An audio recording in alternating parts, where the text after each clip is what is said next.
Assalamualaikum warahmatullahi wabarakatuh. Perkenalkan, nama saya Iqbal Hambali.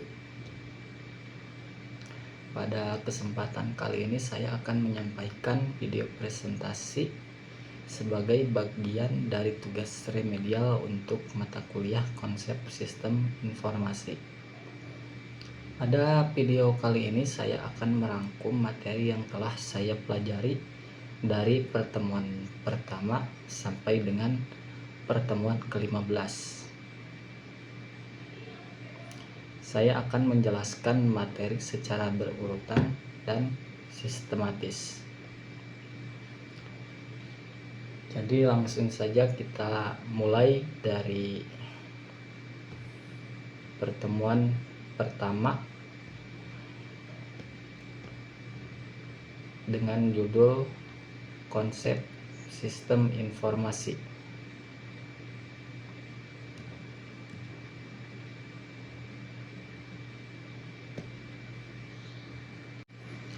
Baik, langsung saja untuk mempersingkat waktu, kita masuk ke bab pertama, yaitu konsep sistem informasi. Di bab pertama ini ada beberapa poin,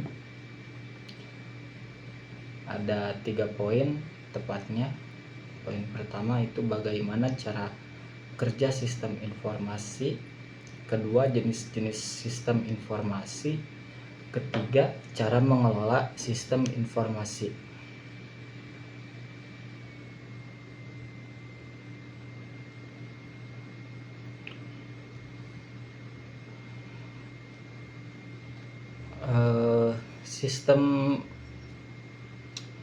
Sebelumnya saya akan menjelaskan apa itu sistem informasi.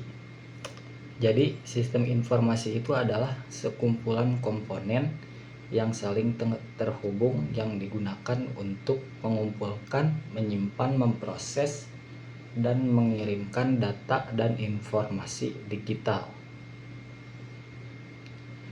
yang terdiri dari perangkat keras, perangkat lunak, data, orang, dan proses yang bekerja sama untuk mengubah data mentah menjadi informasi yang berguna. Lanjut ke poin pertama, yaitu bagaimana cara kerja sistem informasi.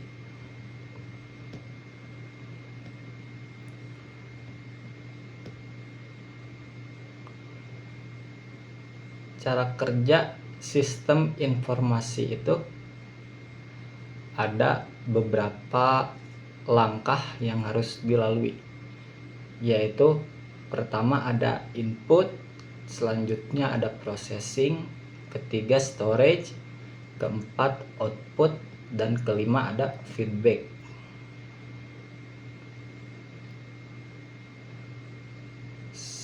Selanjutnya tipikal komponen dari perangkat dari sistem informasi ada, yaitu perangkat keras yang mencakup komputer dan server. Perangkat keras komputer sangat penting untuk menyediakan akses ke sistem bagi pengguna, sementara server menyediakan ruang penyimpanan untuk data, program, dan aplikasi yang menyusun sistem. Komponen yang kedua itu jaringan. Jaringan seperti area lokal, area luas, internet, dan jaringan cloud penting untuk menghubungkan berbagai komponen dan memungkinkan akses pengguna dari mana saja. Dan selanjutnya komponen yang ketiga itu software atau perangkat lunak yang merupakan bagian integral dari SI.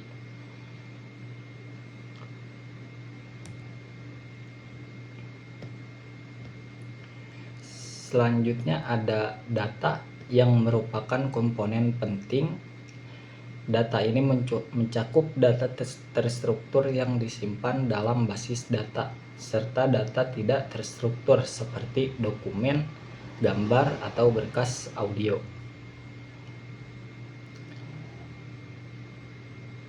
Komponen yang keempat itu people atau orang-orang yang memegang peranan penting dalam SI.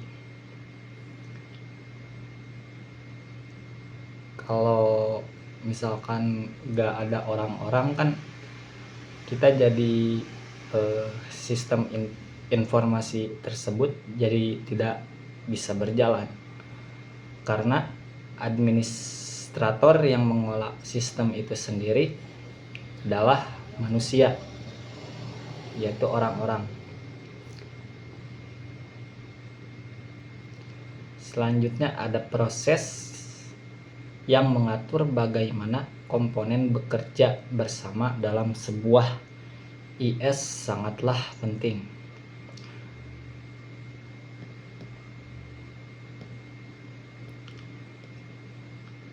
Lanjut ke poin kedua, ada jenis-jenis sistem informasi. Jenis yang pertama itu ada sistem informasi manajemen. Sistem informasi ini adalah komputerisasi yang mengumpulkan, menyimpan, memproses, menyajikan data untuk mendukung pengambilan keputusan manajemen.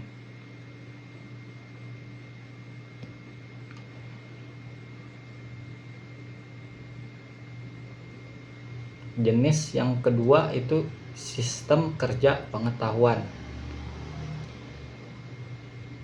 Sistem kerja pengetahuan adalah sistem yang berbasis komputer yang mendukung pekerja pengetahuan seperti peneliti, analisis, dan konsultan untuk membantu mereka membuat laporan. Selanjutnya ada sistem pendukung keputusan dan kecerdasan bisnis yang memberi pengguna kemampuan untuk mengeksplorasi dan menganalisis data guna memperoleh wawasan tentang kinerja bisnis. Contohnya, sistem yang digunakan oleh jaringan retail dapat mengumpulkan dan menganalisis data tentang demografi pelanggan, perilaku pembelian, dan kinerja penjualan untuk memandu perubahan dalam manajemen inventaris dan kampanye pemasaran. Selanjutnya ada sistem pemrosesan transaksi.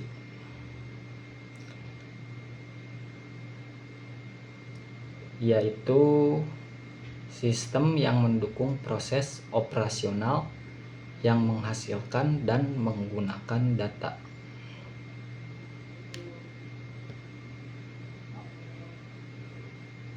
Selanjutnya ada sistem informasi eksekutif. Salah satu jenis BSS yang menyediakan akses bagi para eksekutif senior ke informasi tingkat tinggi tentang organisasi.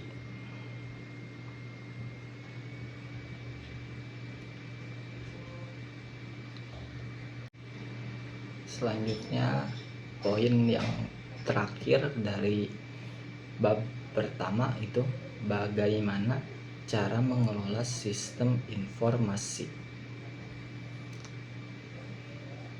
Ada beberapa cara untuk mengelola sistem informasi. Cara yang pertama adalah sistem security, kedua data management, ketiga network management, keempat sistem maintenance, dan yang terakhir user support. Mungkin itu saja untuk pengulangan materi bab pertama. Selanjutnya kita akan mulai ke bab kedua. Bab kedua yang berjudul fakta, data, dan informasi.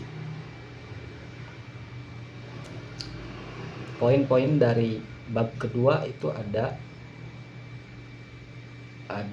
penjelasan fakta, data, dan informasi. Poin kedua ada data pre-processing, dan poin yang ketiga ada data visualization. Kita langsung saja lanjut ke poin yang pertama. Apa itu yang disebut fakta, data, dan informasi? Fakta itu adalah sesuatu yang diketahui atau terbukti benar. Contohnya seperti matahari itu adalah sumber tenaga panas di bumi, atau kalau malam itu pasti gelap. Nah, itu kan fakta tuh. Fakta udah terbukti benar, tidak bakalan ada yang menyangkal hal tersebut. Dan kalau data itu adalah kumpulan fakta yang berbentuk kualitatif atau kuantitatif. Sedangkan informasi adalah data mentah yang telah diproses dan memiliki arti bagi penerimanya.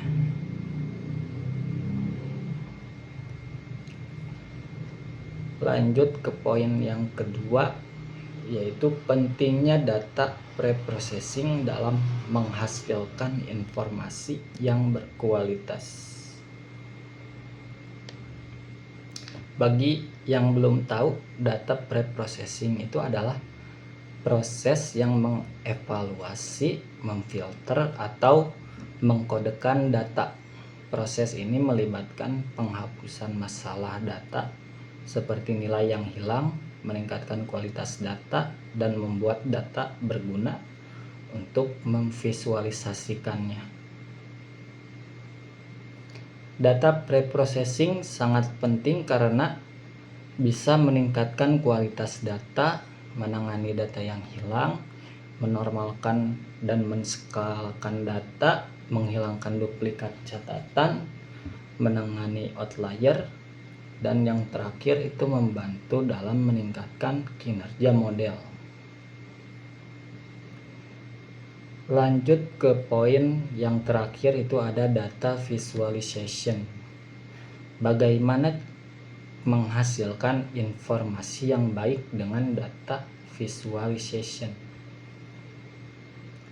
Data visualization itu adalah langkah penting dalam proses data science yang membantu tim untuk menyampaikan data secara lebih efektif kepada kolega dan pengambil keputusan.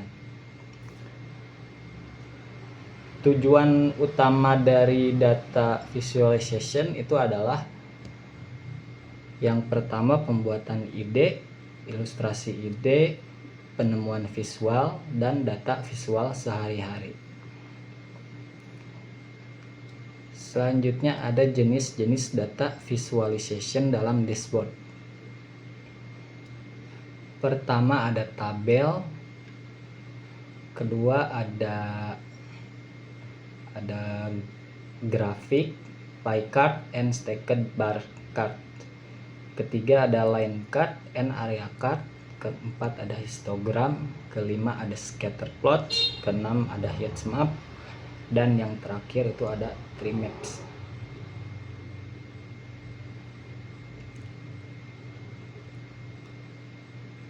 Kita akan membahas dulu yang pertama, yaitu tabel. Tabel adalah terdiri dari baris dan kolom yang digunakan untuk membandingkan variabel. Tabel dapat menampilkan banyak informasi secara terstruktur. Namun tabel juga dapat membingungkan pengguna yang hanya mencari tren tingkat tinggi. Selanjutnya grafik. Grafik itu dibagi menjadi beberapa bagian yang mewakili bagian dari keseluruhan.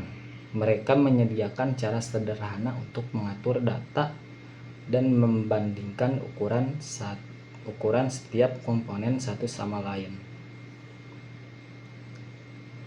Selanjutnya, line card and area card. Visual ini menunjukkan perubahan dalam satu atau lebih kuantitas dengan memplot serangkaian titik data dari waktu ke waktu dan sering digunakan dalam analisis prediktif. Selanjutnya ada histogram. Grafik histogram ini memplot distribusi angka menggunakan diagram batang yang mewakili kuantitas data yang berada dalam rentang tertentu. Selanjutnya ada scatter plots. Scatter plots bermanfaat dalam mengungkap hubungan antara dua variabel dan biasanya digunakan dalam analisis data regresi. Selanjutnya ada heatmap, tampilan representasi grafis yang berguna untuk memvisualisasikan data perilaku berdasarkan lokasi. Dan yang terakhir itu ada tree maps yang menampilkan data hierarki sebagai kumpulan bentuk bertumpuk yang biasanya persegi panjang.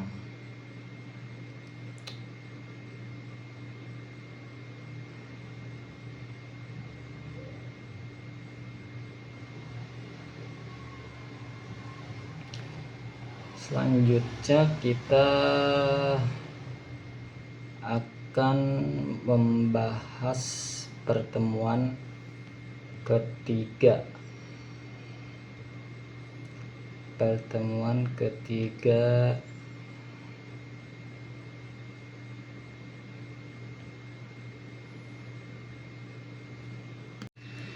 Lanjut ke bab ketiga, ada peranan sistem informasi dalam bisnis.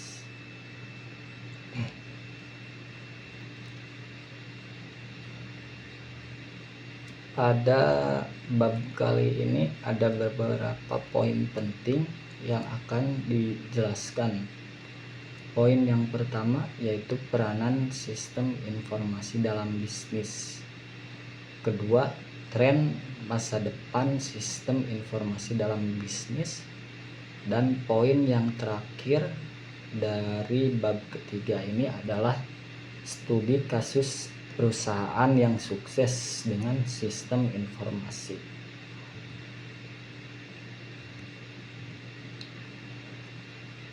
Jadi bagaimana peranan sistem informasi ini dalam bisnis?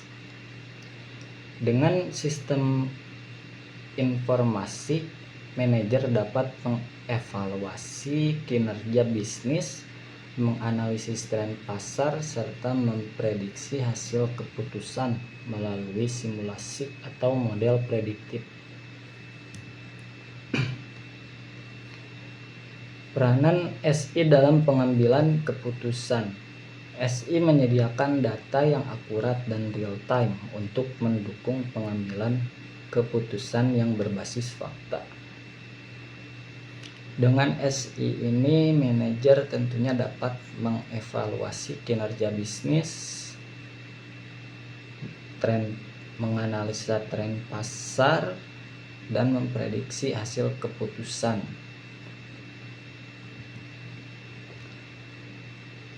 Selanjutnya, peranan SI dalam inovasi dan keunggulan kompetitif.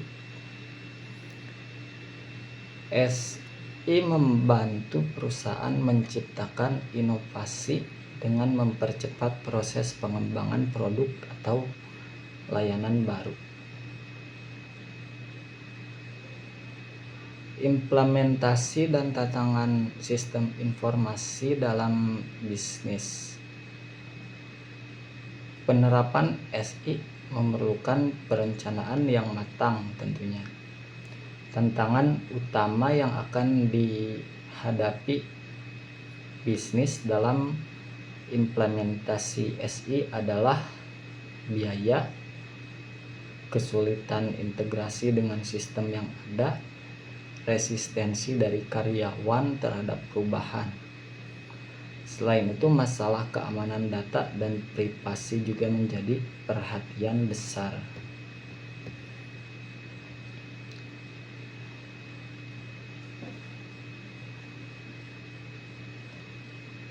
Lanjut, dampak SI terhadap perusahaan kecil atau pelaku UMKM.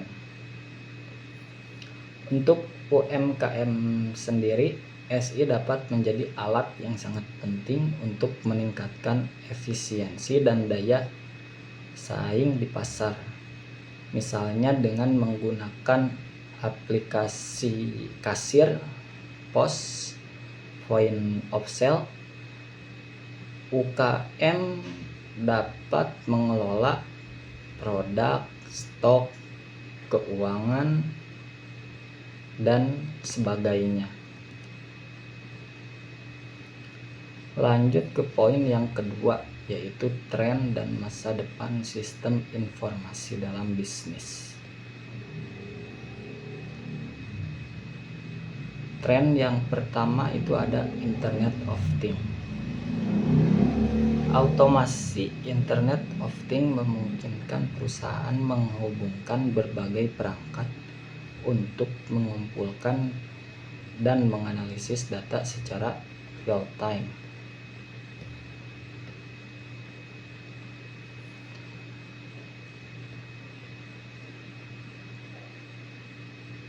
Kedua ada AI dan machine learning.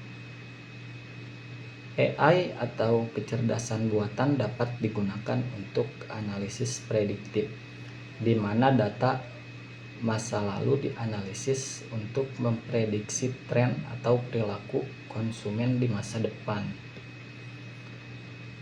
Selanjutnya ada cloud computing. Dengan komputasi awan, bisnis tidak lagi memerlukan infrastruktur fisik yang mahal untuk menyimpan data mereka. Selanjutnya ada blockchain.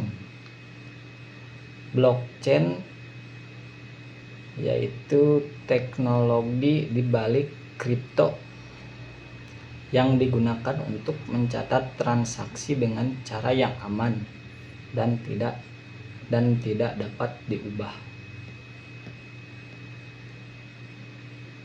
Selanjutnya ada robotic process automation. Otomasi akan terus mengambil peran lebih besar dalam bisnis. Misalnya memungkinkan bisnis untuk mengotomatiskan tugas-tugas yang berulang seperti proses data, faktur, dan laporan keuangan.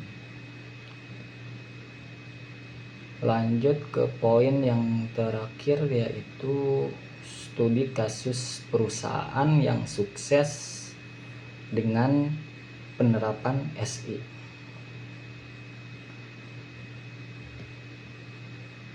Contoh perusahaan yang pertama itu ada Amazon.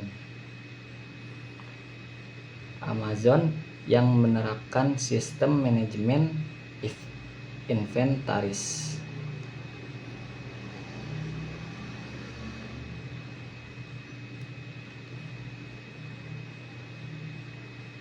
Contoh yang kedua itu ada Netflix yang menerapkan sistem manajemen konten dan big data.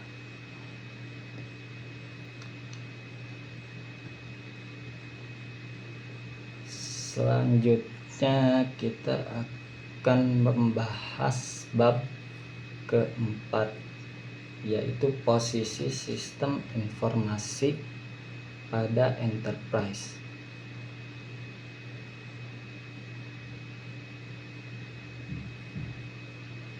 Bagi yang belum tahu apa itu enterprise, enterprise itu adalah organisasi berskala besar yang terstruktur, yang kompleks, yang mencakup banyak unit bisnis yang terintegrasi.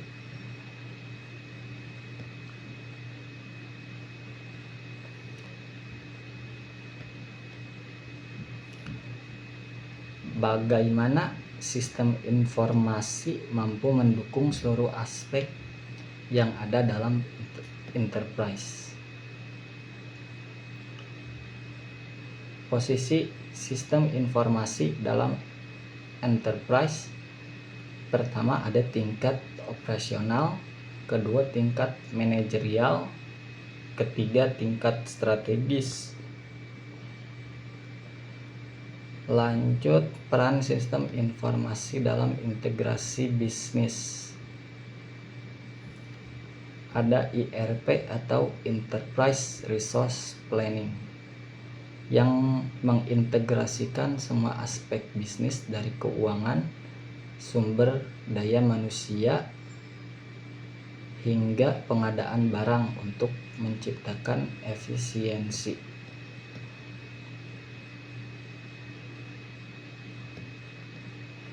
Lanjut ke poin yang kedua, yaitu contoh penerapan sistem informasi pada enterprise, yaitu perusahaan Toyota. Sistem produksi just in time dan lean manufacturing. Dengan SI, Toyota berhasil meningkatkan efisiensi produksi, mengurangi limbah, dan menekan biaya operasional.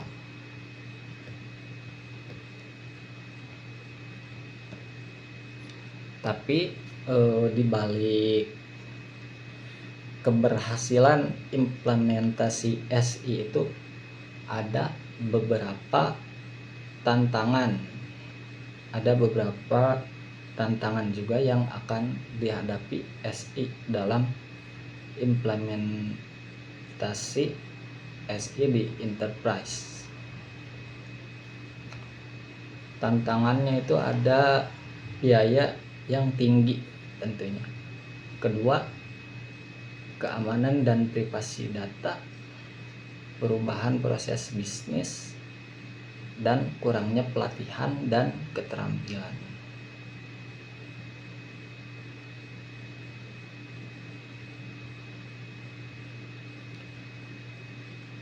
Selanjutnya bab kelima, yaitu information system building block.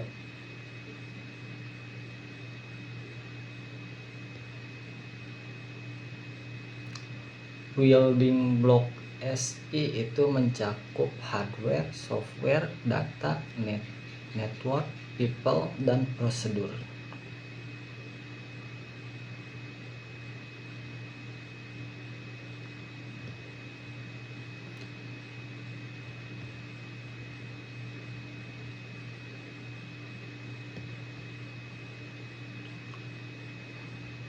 Hardware yang menyediakan infrastruktur fisik bagi aplikasi dan data yang dijalankan.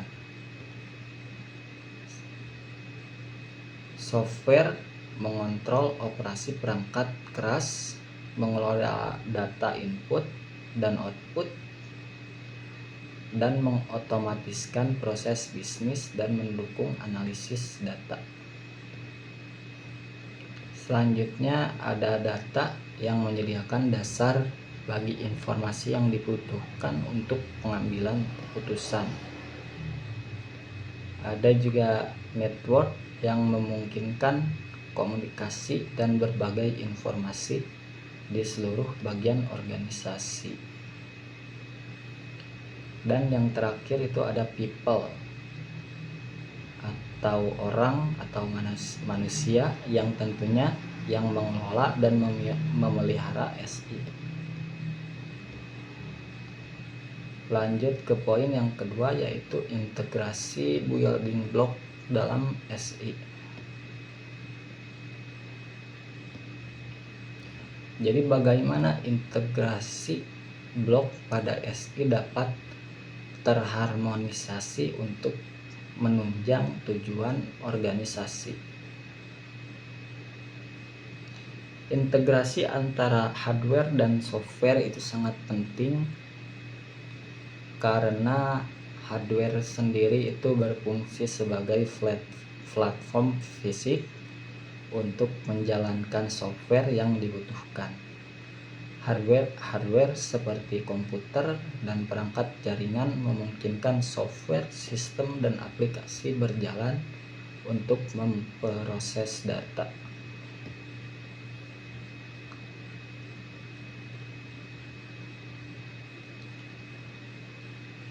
Data dan software ini bekerja sama dalam menghasilkan informasi yang bernilai. Data yang dikumpulkan oleh sistem digunakan oleh software untuk diproses menjadi informasi yang dapat digunakan oleh pengguna.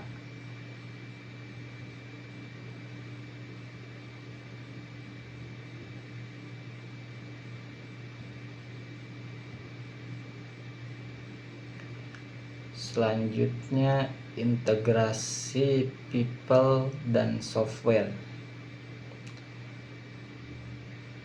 Pengguna yang berinteraksi dengan software untuk mendapatkan manfaat dari sistem informasi. Software harus dirancang agar mudah digunakan oleh berbagai jenis pengguna dengan tingkat keahlian yang berbeda. Lanjut ke poin yang ketiga, contoh studi kasus sistem ERP terpadu. Integrasi building block dalam sistem informasi.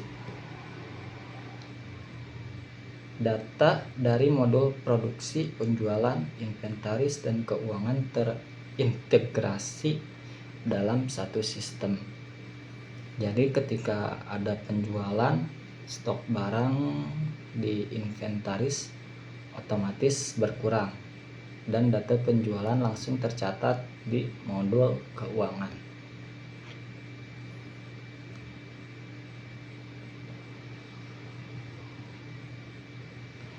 Selanjutnya kita akan membahas bab 6, yaitu metode dan alat dasar SI.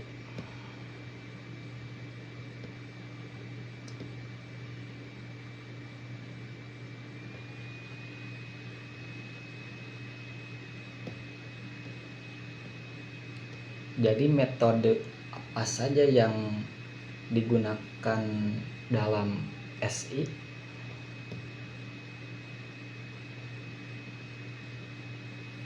Pertama itu ada System Development Cycle, yaitu adalah metode pengembangan sistem yang terdiri dari beberapa tahapan yang sistematis, mulai dari perencanaan hingga penerapan dan pemeliharaan sistem. Tahapan dari sistem development life cycle ini itu ada 6 tahap. Pertama planning, kedua analisis, ketiga design, keempat development, kelima testing, keenam implementation, dan yang terakhir itu maintenance.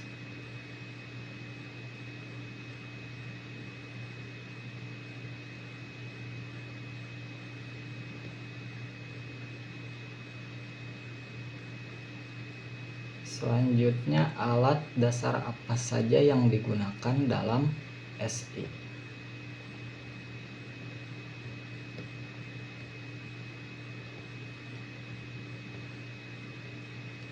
Contohnya ada flowchart.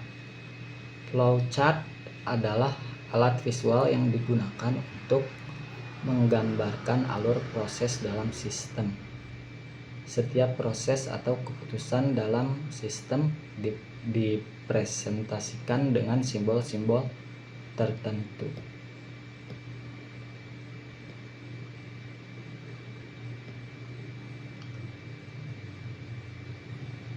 Contoh studi kasus alat dasar sistem informasi.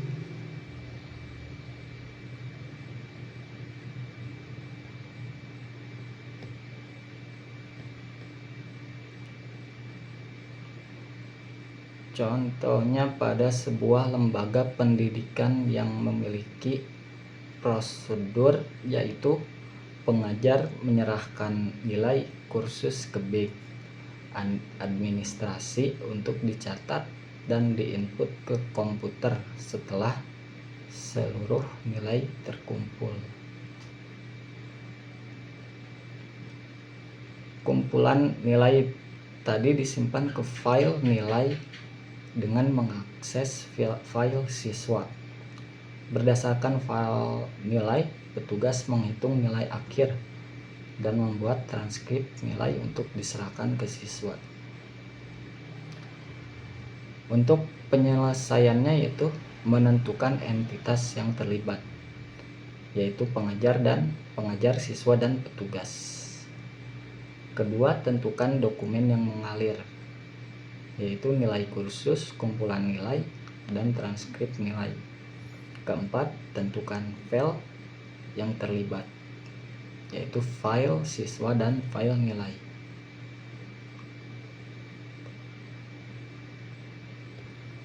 Selanjutnya kita akan membahas bab ke-7, yaitu e-commerce dan e-business.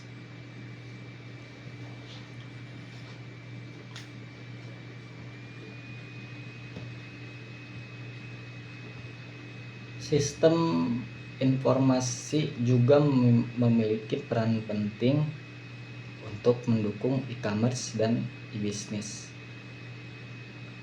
Dan secara keseluruhan juga SI menjadi tulang punggung bagi kelancaran operasi dalam e-commerce maupun e-business.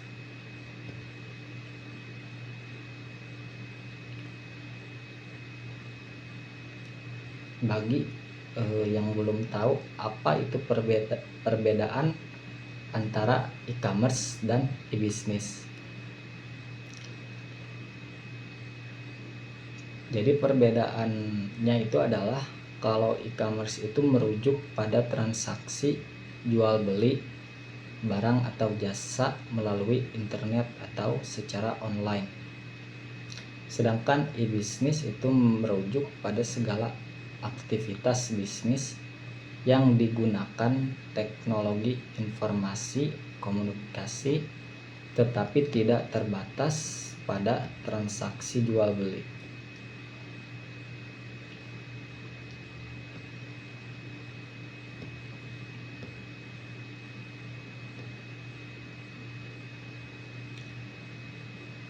Ada beberapa jenis e-commerce,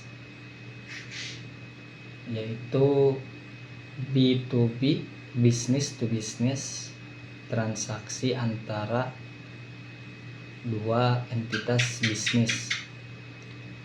Kedua ada B2C, business to consumer, transaksi antara bisnis dan konsumen. Selanjutnya ada C2C dan yang terakhir ada C2B.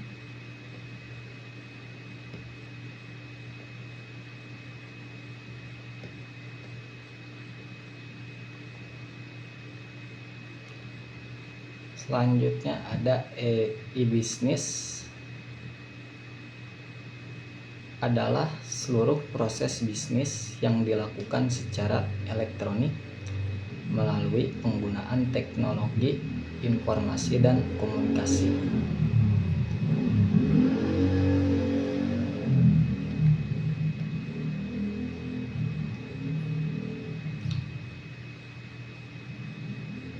Penerapan dan tantangan pada e-commerce dan e-business. E-commerce contohnya Amazon sebagai platform e-commerce terbesar di dunia. Amazon ini menyediakan berbagai produk dan jasa kepada konsumen global serta menawarkan layanan 24 jam serta mengoptimalkan proses pembelian melalui sistem pembayaran yang aman. Contoh yang kedua itu adalah Shopee sebagai salah satu e-commerce yang terkemuka di Indonesia atau di Asia yang menawarkan model bisnis B2C and C2C.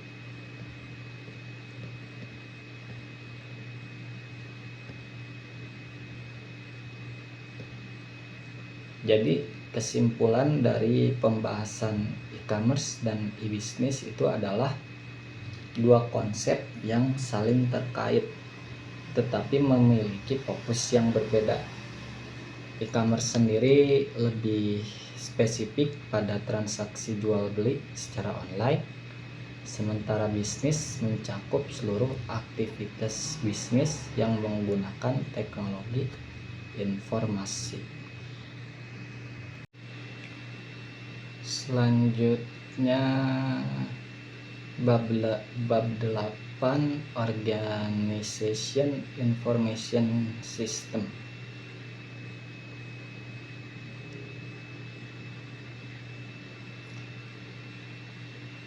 Untuk poin yang pertama yaitu sistem informasi organisasi. SI dalam organisasi itu tidak hanya sebatas penggunaan dan teknologi. SI ini mencakup integrasi teknologi dengan strategi dan operasi bisnis untuk mencapai tujuan organisasi.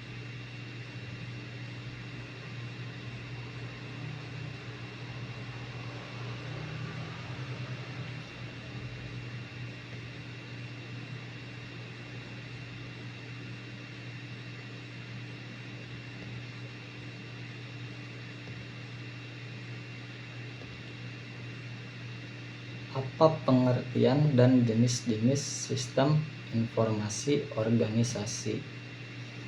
Pengertian SI itu adalah perangkat yang membantu dalam pengumpulan, penyimpanan, pengolahan, dan distribusi informasi yang mendukung pengambilan keputusan. Jenis-jenis informasi dalam organisasi yaitu salah satunya ada transaction processing system. Contohnya mesin kasir di supermarket yang secara otomatis memperbarui data stok barang dan menghasilkan laporan penjualan.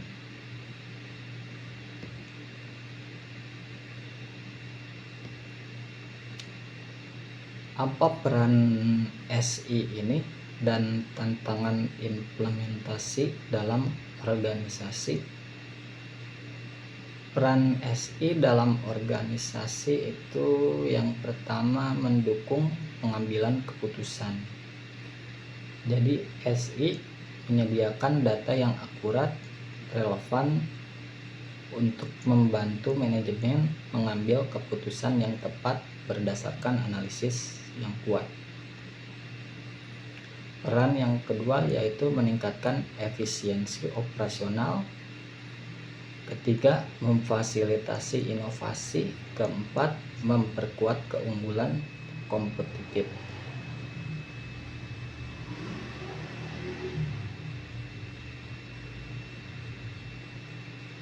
Sedangkan tantangan dalam penerapan SI organisasi itu salah satunya ada biaya implementasi yang tinggi.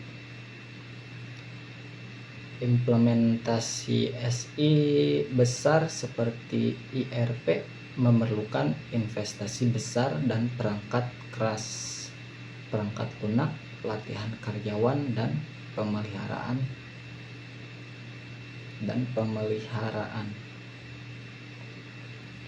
Selanjutnya tantangan yang kedua itu ada resistansi terhadap perubahan.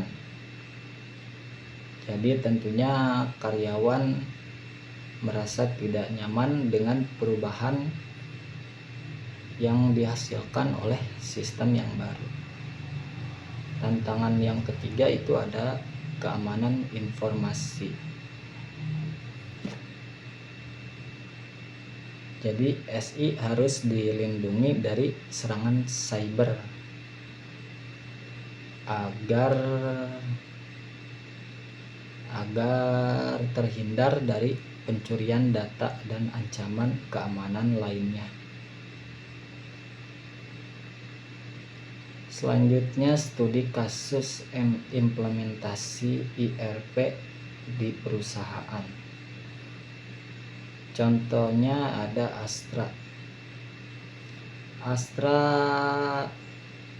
PT Astra adalah salah satu perusahaan konglomerat besar di Indonesia yang bergerak di bidang otomotif. Sebagai perusahaan yang memiliki lini bisnis yang kompleks, Astra juga mengalami tantangan dalam mengintegrasikan berbagai departemen dan divisi dalam manajemen operasional dan alur informasi.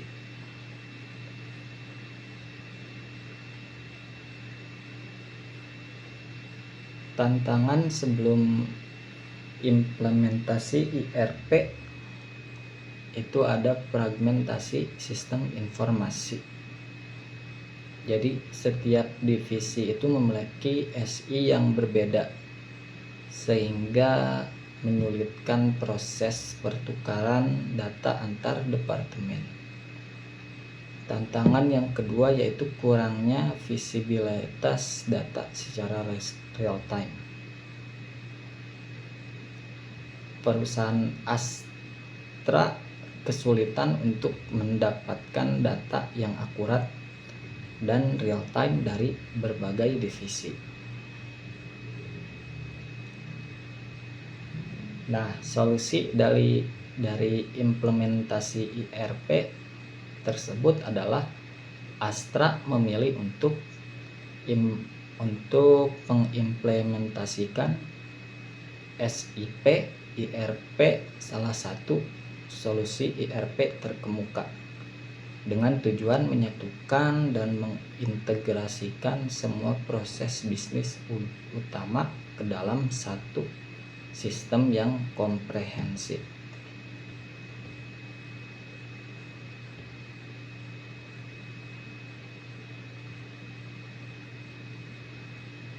Jadi kesimpulannya, penerapan IRP di PT Astra itu memberikan dampak positif yang signifikan terhadap efisiensi dan integrasi proses bisnis.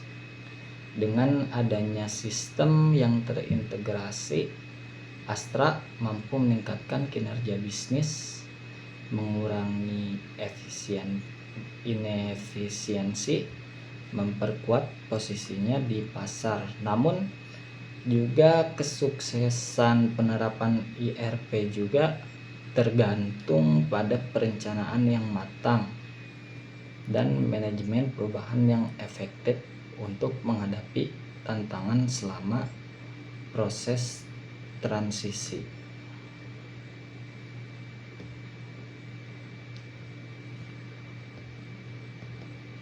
Lanjut ke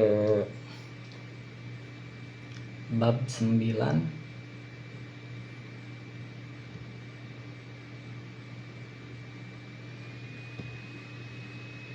yaitu mengendalikan proses manajemen dengan SI.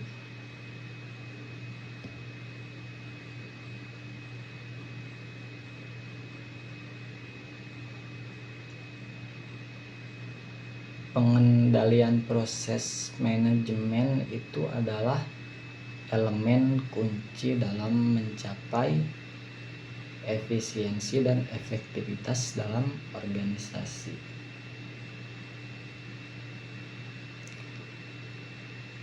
Pengendalian dalam manajemen ini mencakup proses penetapan standar kinerja, pengukuran kinerja aktual, dan mengambil tindakan korektif jika ada deviasi.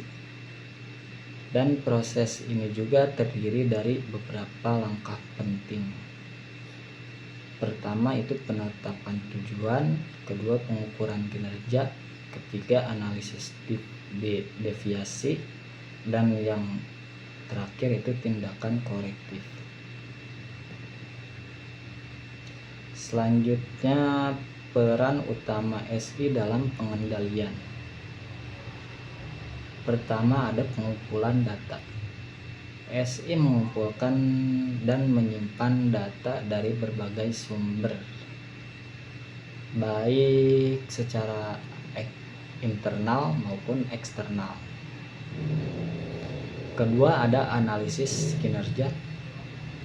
Dengan analisis kinerja dan laporan yang dihasilkan dari SI, manajer dapat melakukan bisnis kinerja secara real time. Apa peran sistem informasi ini dalam pengendalian kualitas di organisasi?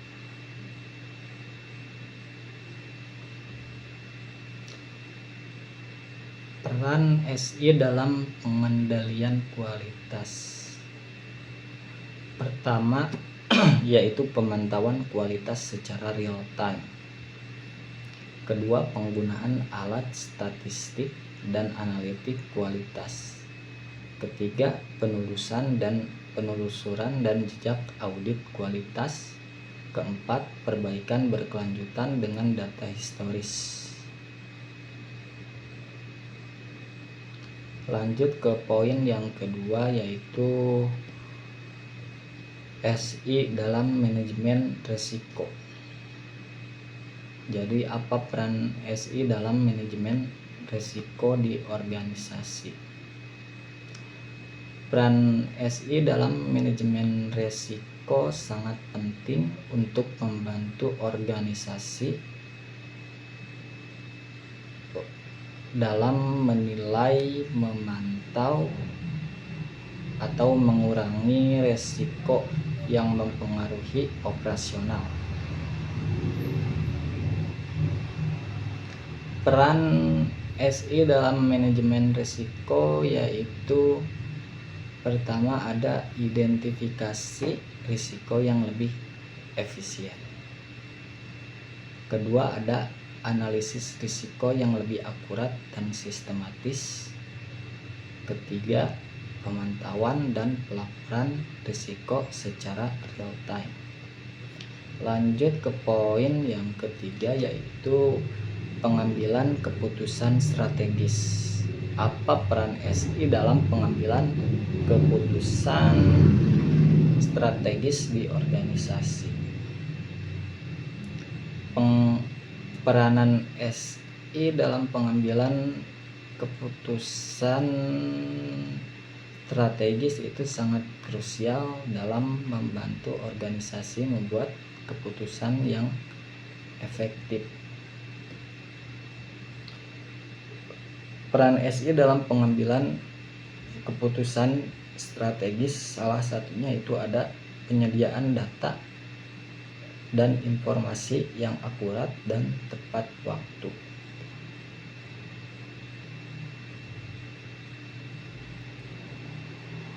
Selanjutnya kita akan membahas bab ke-10, yaitu Business Process Reengineering.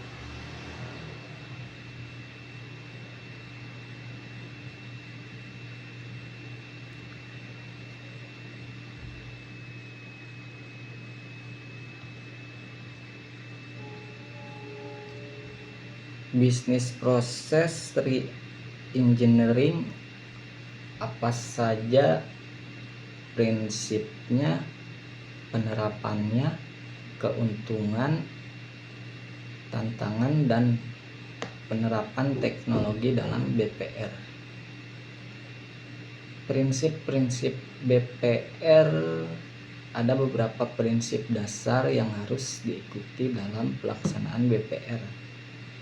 Salah satunya yaitu organisasi berfokus pada hasil, bukan tugas atau fungsi individu. BPR berusaha untuk menggabungkan berbagai tugas menjadi satu proses yang menghasilkan output yang bernilai. Langkah-langkah implementasi BPR. Proses re-engineering membutuhkan pendekatan yang terstruktur dan biasanya terdiri dari 5 tahap, yaitu identifikasi proses yang akan dirancang ulang, kedua analisis mendalam proses yang ada, ketiga desain ulang proses, keempat uji coba dan penerapan desain baru, kelima evaluasi dan peningkatan berkelanjutan.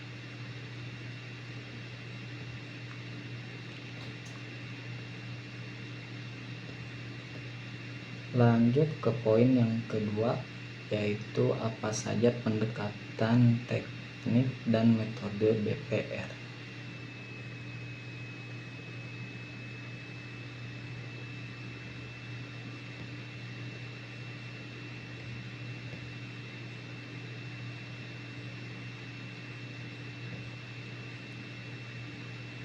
Teknik yang pertama itu ada proses mapping.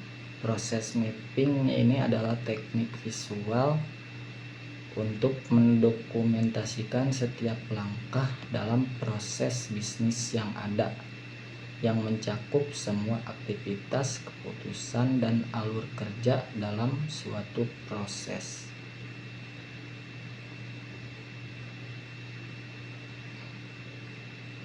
Contoh kasus nyata penerapan BPR pada perusahaan Ford Motor Company. Pada awal tahun 1980-an, perusahaan Ford ini menghadapi masalah dalam SI akuntan dan pembelian suku cadang yang dianggap sangat tidak efisien. Ford saat itu memiliki 500 karyawan di bagian akuntansi yang bertanggung jawab atas pencocokan, pengawasan, pelacakan faktur vendor atau supplier.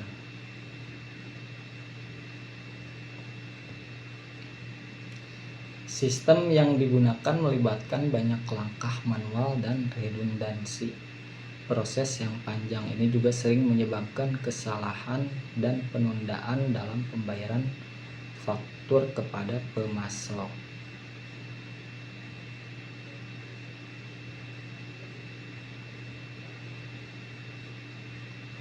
Proses sebelum BPR, penerimaan barang. Ketika suku cadang tiba di tim Ford, mencatat rincian pengiriman. Penerapan BPR menghilangkan faktur pemasok dalam proses yang baru. Jadi proses perusahaan Ford tidak lagi menerima faktur dari pemasok. Alih-alih mencocokkan faktur, Ford membuat sistem di mana mereka hanya memverifikasi penerimaan barang yang sesuai dengan pesanan.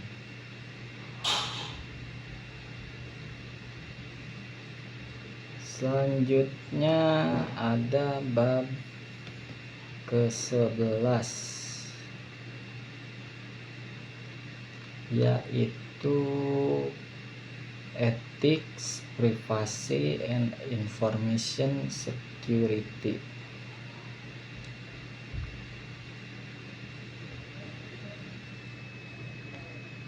Etika dalam teknologi informasi.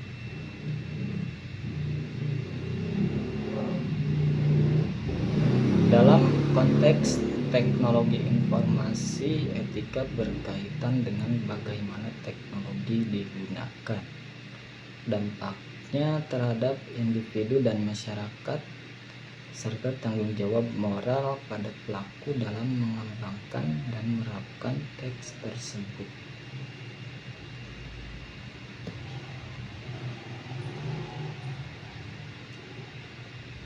Apa saja pentingnya etika dalam teknologi informasi? Salah satunya yaitu ada perlindungan hak individu yang menjamin bahwa penggunaan teknologi tidak melanggar hak privasi.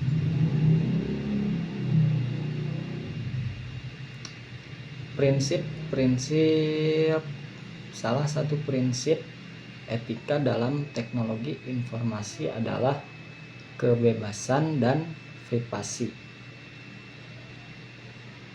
Maksudnya, pengguna memiliki hak untuk mengontrol informasi pribadi mereka.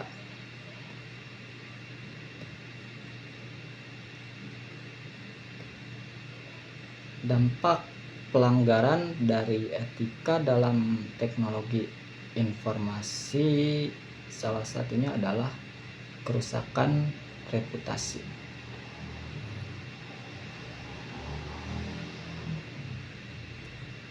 Lanjut ke poin yang kedua, bagaimana privasi dalam konteks sistem informasi mengontrol informasi pribadi dari hal yang tidak diinginkan.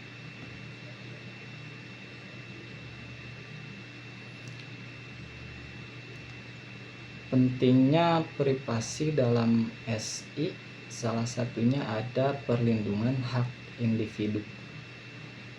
Kedua ada kepercayaan pengguna, dan ketiga ada kepatuhan hukum. Ada juga aspek-aspek privasi dalam SI. Pertama ada pengumpulan data, kedua penyimpanan data, ketiga penggunaan data, keempat pengungkapan data, dan kelima penghapusan data.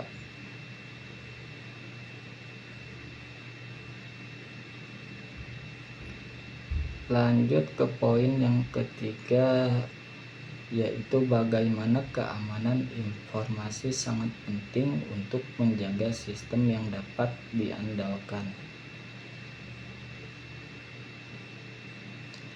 Aspek-aspek utama keamanan informasi salah satunya adalah kerahasiaan, yang tentunya menjamin bahwa informasi hanya diakses oleh pihak yang berwenang.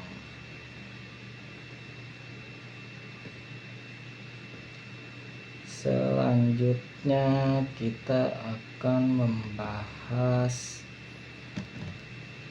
bab ke-12, yaitu rencana strategis sistem informasi. Rencana strategis sistem informasi itu adalah sebuah peta atau roadmap yang dibuat oleh organisasi untuk menyelaraskan strategi bisnis dan strategi teknologi informasi.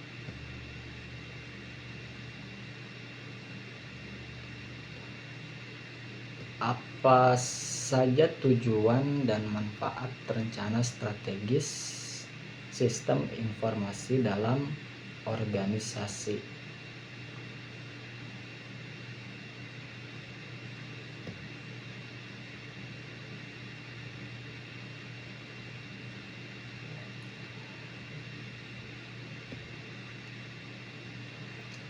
Rencana strategis sistem SI adalah sebuah kerangka yang dirancang untuk menyelaraskan teknologi informasi dengan tujuan strategis bisnis atau organisasi.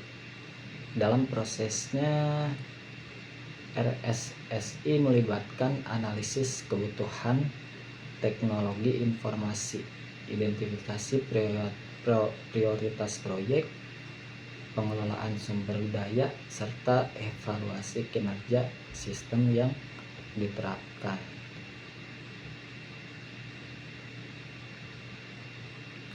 Salah satu tujuan dari perencanaan strategis SI itu adalah mendukung pencapaian tujuan bisnis.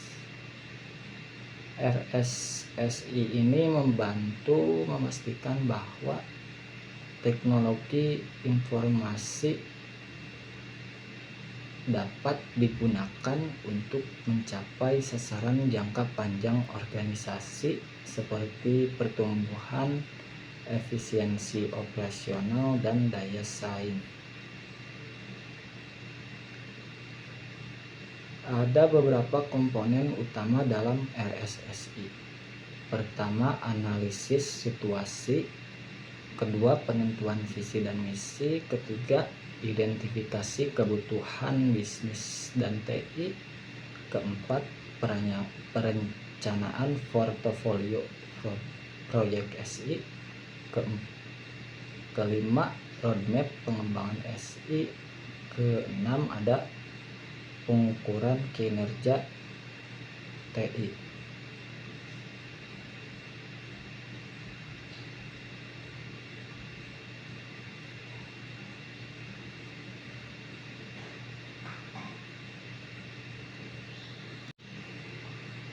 Lanjut ke poin yang kedua, yaitu pengembangan RSSI. Lanjut poin yang kedua, yaitu pengembangan RSSI. Bagaimana proses pengembangan dan faktor kritis keberhasilan dalam rencana strategis SI.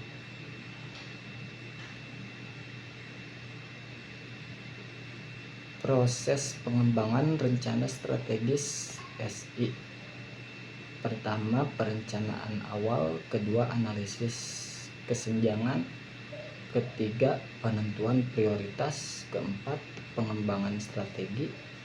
Kelima, penyusunan rencana aksi. Dan yang terakhir, evaluasi dan penyesuaian. Lanjut ke poin yang ketiga, tantangan implementasi RSSI. Tentunya ada beberapa tantangan dalam pengembangan rencana strategis SI.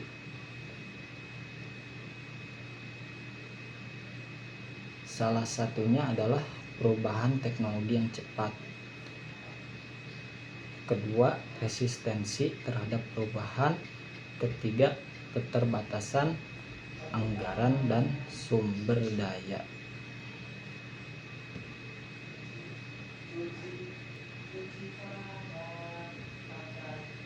Lanjut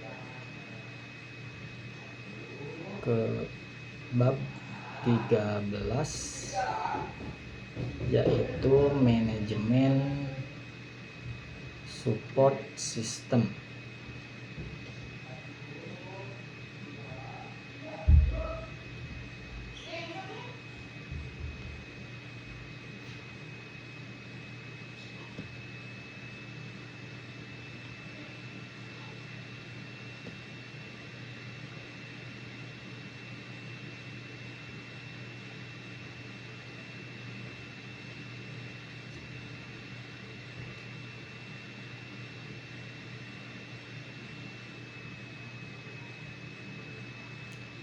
Manajemen support system. Apa saja fungsi, peran, dan contoh manajemen support system dalam organisasi?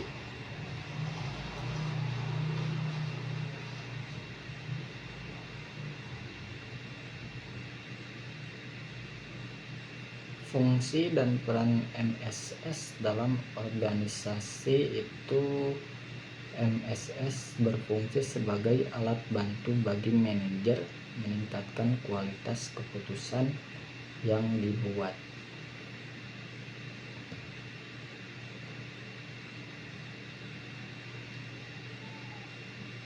Ada beberapa komponen utama dalam MSS yang bekerja bersama untuk memberikan dukungan optimal bagi manajemen, yaitu data manajemen sistem, model manajemen sistem, dan user interface.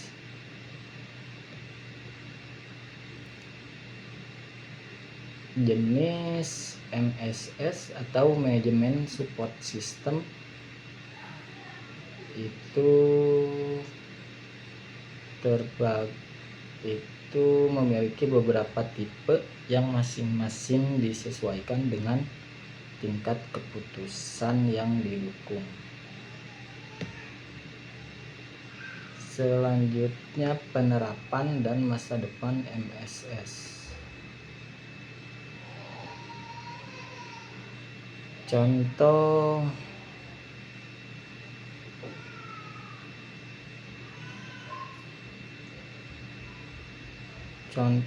penerapan MSS dalam industri perbankan. MMS ini dapat digunakan untuk menganalisis data kredit nasabah yang membantu manajer membuat keputusan tentang pemberian kredit.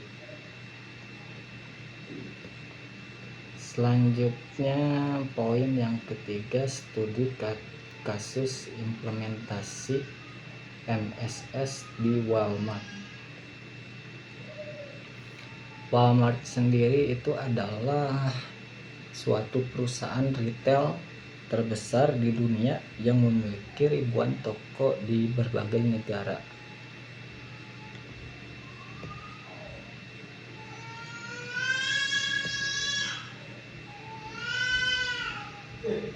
Walmart menggunakan MSS untuk memantau dan mengelola persediaan di setiap tokonya secara real time. Hasil dari implementasi dengan MSS yang komprehensif, Walmart berhasil mencapai beberapa manfaat utama, yaitu pengurangan biaya operasional, peningkatan kepuasan pelanggan, dan responsif terhadap perubahan pasar. Jadi kesimpulannya, MSS merupakan alat yang penting dalam mendukung manajer dalam pengambilan keputusan yang cepat.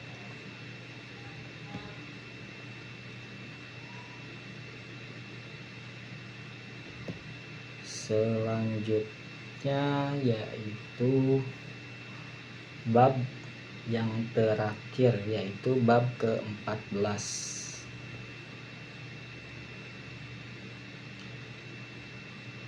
Bab ke-14, pertemuan yang ke-15, yaitu studi kasus. Studi kasus perusahaan teknologi inovatif DEF.